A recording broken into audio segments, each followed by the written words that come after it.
We will be using the perspective of Batman to figure out this case.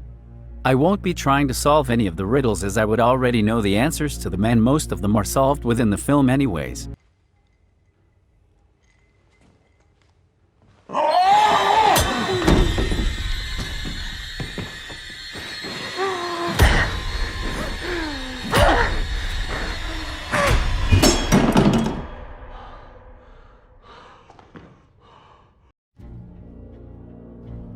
On Halloween, Gotham City Mayor Don Mitchell Jr. is murdered by a serial killer calling himself the Riddler. As the vigilante Batman, I investigate the murder alongside the Gotham City Police Department. Lieutenant James Gordon discovers that the Riddler left a message for Batman. The mayor being killed on Halloween could suggest that the murderer only intends to kill people on holidays. The first thing I would want to know is how the murderer got into the building, and how would he know when to kill the mayor without anyone seeing? This suggests that whoever killed the mayor must have been watching him to know when to kill him, especially right before the murder. It being Halloween, the murderer would know that the mayor's kids would eventually go out for trick-or-treating, leaving him with less people around. The mayor would also most likely have some security around his house, so the murderer wouldn't be able to get to him through the mayor's own house. It's also unlikely the murderer would have climbed alongside the house of the mayor, as he would have been caught do that. This suggests that the killer used another building to get over to the mayor's house. The police also confirm that the killer used one of the ceiling windows to get in, which further confirms our theory. What I would do is look into the other surrounding buildings of the mayor's house, specifically the building that was closest to the side of the room the mayor was killed in. That building would most likely have security cameras, and we would be able to see who came in and out of that building. What I would look for is anyone who came into the building and went to the top floor with a briefcase, as the murderer would need some equipment to use in order to get over from one building to another.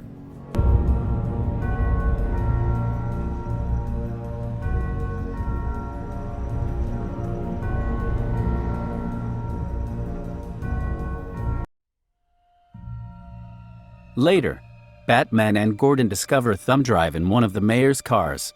The thumb drive reveals pictures from a place called the Iceberg Lounge, a nightclub operated by mobster Carmine Falcone's Lieutenant Penguin.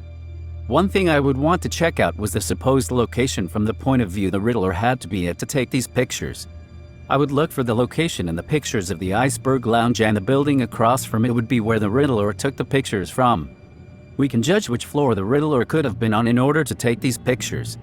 I would first want to investigate the people staying in on that floor.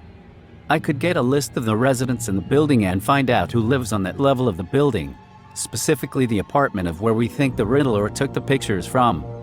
From there we could get a description of who lives in that one room. Hello, people of Gotham, but I am not done. Later, the Riddler publishes a video using social media about some of the things he plans to do. In the video, he reveals himself in a costume. From this video, we can get a rough estimate of how tall he is. From the looks of it, the Riddler could be around 180 to 185 centimeters tall. We can also see that he's a white man who wears glasses.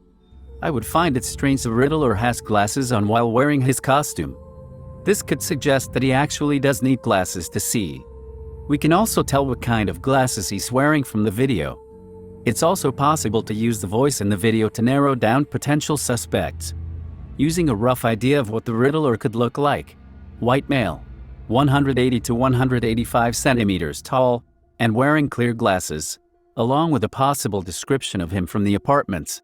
We can look through the security footage of the one building we previously suspect the Riddler used to get over to the mayor's house and narrow down even more potential suspects based on some of the descriptions we made of him. Not only this, but we can look into the Riddler's account and see when it was created. Seeing when the Riddler created his account could allow us to figure out how long he's been planning, as well as the time frame for when he might kill again. We might also be able to find the IP address of the Riddler's account. Since the Riddler has confirmed himself as the murderer on this account, we could get a warrant to use the IP address to further track down the Riddler. However, the Riddler could have something preventing us from finding and using his IP address on his account. However, again, it might also be possible to track the background hum back to its original source, as recordings have certain frequencies that can be traced back to their surrounding locations and original source.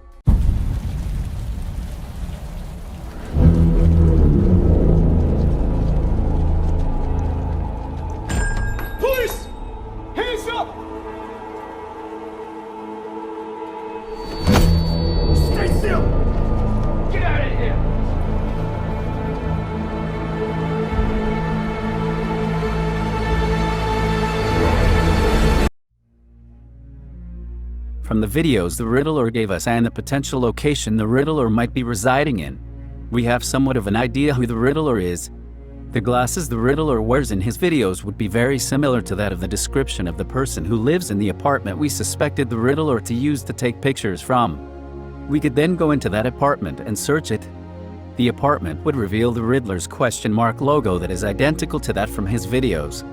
If the Riddler is in the apartment as it's being raided, he would be arrested right there as all the evidence is in his apartment.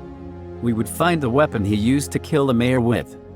Us being unsure of what the tool is, we could ask the other officers what it might be. One of the officers would know what the tool is, telling us it's made for tucking in carpets, leading us to pull the rug back, revealing the Riddler's plans to using bombs. From this we would be able to prevent the bombs from going off and the Riddler would be arrested. And that's how I would beat the Riddler. Is there a better way to do it? Let me know in the comments.